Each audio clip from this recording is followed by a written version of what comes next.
Kid A was one of my favorite albums I used to listen to in my teenage years. I didn't get into Radiohead until I was about 12 years old.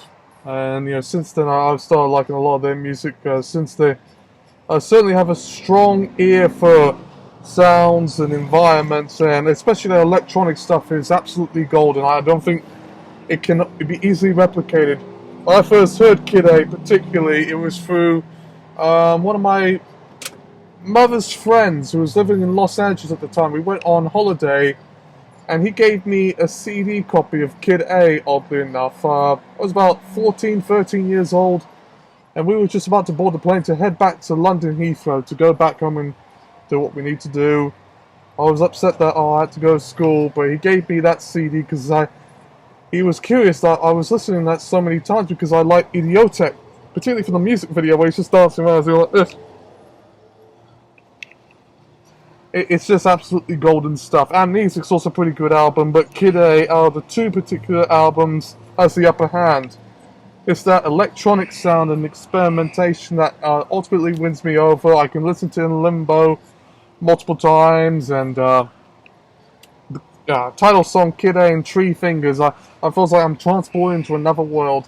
What a phenomenal album. I'm happy to see that they've done like a 20th anniversary of sorts, celebrating the work itself with some additional songs and tunes to complement it.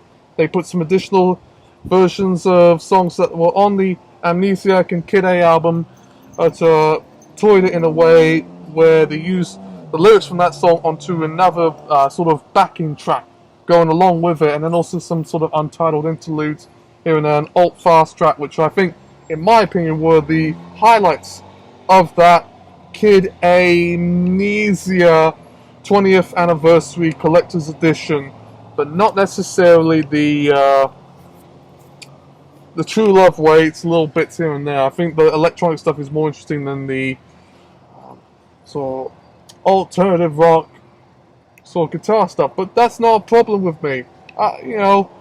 They're the masters at what they do. I've seen Tom York play around with the electronics and all that. I wish I could see it in person, but I never had the chance to.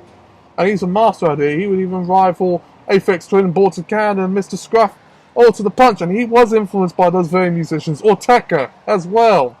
And that was a major influence on him.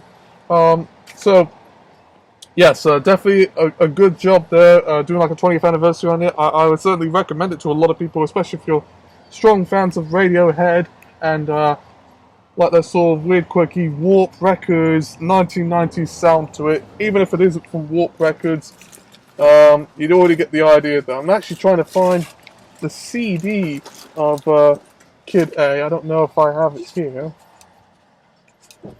I've got Cold Cut. Let Us Play. I don't know if that counts. And then also one of the Head Smoke CDs or two. But that's a master copy. I'm not going to share that to anyone. You can forget about that. Oh, I've got Blue Jam on here. That's always great to listen to while you're driving along. Just don't play it too loud, otherwise the cops will come for you. Well, I guess I don't have it with me. It must be at the house.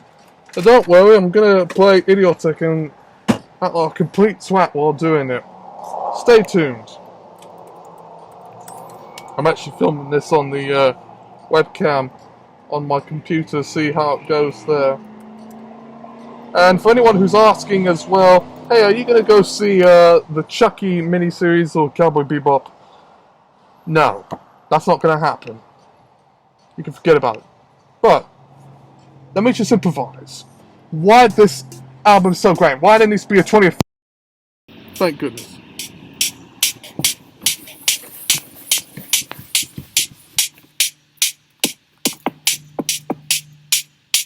Great workout routine, I can tell you.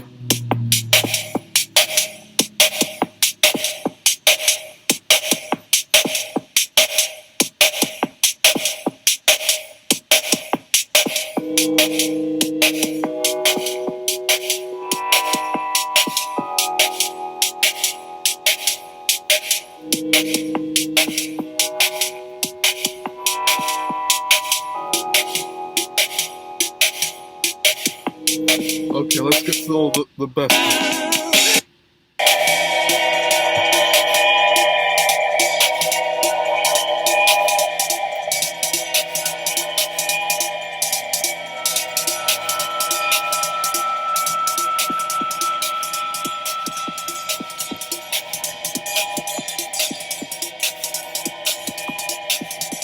There's like fucking David Byrne on this.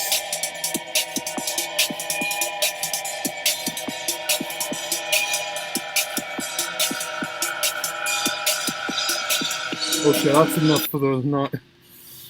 That's enough.